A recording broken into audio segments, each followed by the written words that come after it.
सुप्रभात। आज हिंदी व्याकरण से संबंधित टॉपिक को लेकर आपके सामने हाजिर हूँ और शुरुआत करते हैं। आज हम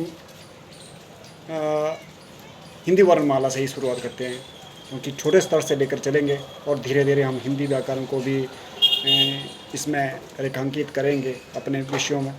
और शुरू करते हैं। हिंदी वर्णमाला में तो आप जानते ही हैं, एक नुक्ता शब्द सुना होगा आपने। और अगर मैं हमारी पहाड़ी लैंग्वेज में बोले तो कहते हैं कि यार नुक्ता मत लगाओ। मतलब किसी काम, पहाड़ी में इसका अर्थ ये माना जाता है कि उस चीज़ को मतलब ज़्यादा उसको इम्पोर्टेंस मत दो, या इस तरह का भाव रहता है। लेकिन हिंदी जो वर्णमाला में ये नुक्ता जो प्रश्न पूछा जाता है कि नुक्ता क्या होता है और कहाँ इसका यूज़ होता है। लेकिन सबसे पहले तो हमें ये जान लेना ज़रूरी है इस वक्त कि नुक्ता शब्द कहाँ से आया है। दरअसल में ये अरबी भाषा का शब्द है और इसका जो हिंदी मीनिंग होता है वो होता है बिंदु, इंग्लिश में पॉइंट।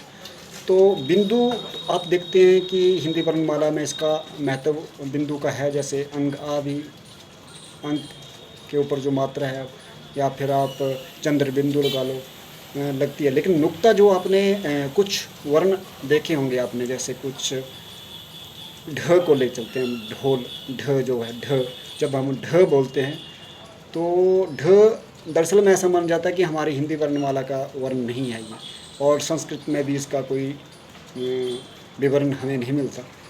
तो ये इस तरह से नुक्ता जब ढल के नीचे जो हम एक बिंदु लगता है तो उसका ना केवल स्वरूप बदलता है बल्कि उसका भाव भी बदलता है कुछ, जब वो वर्ण कहीं से मिल जाता है। जैसे हम अगर इसकी परिभाषा दें तो नुक्ता जो है एक बिंदु है, और हिंदी वर्णमाला में आकर देवनागरी लिपि में तो इससे प्रयुक्त किया ही जाता है।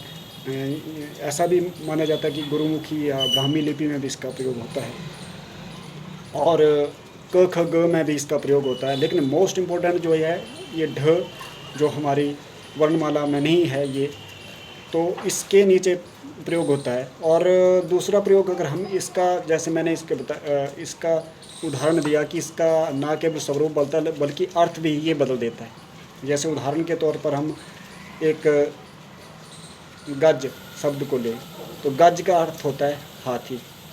लेकिन दूसरी ओर हम जब गज बोलते हैं तो गज एक पैमाना है, नापने पाई का पैमाना है। तो इस ज और ज के बीच में जो फ़र्क है वो मात्र नुक्ता से फ़र्क है।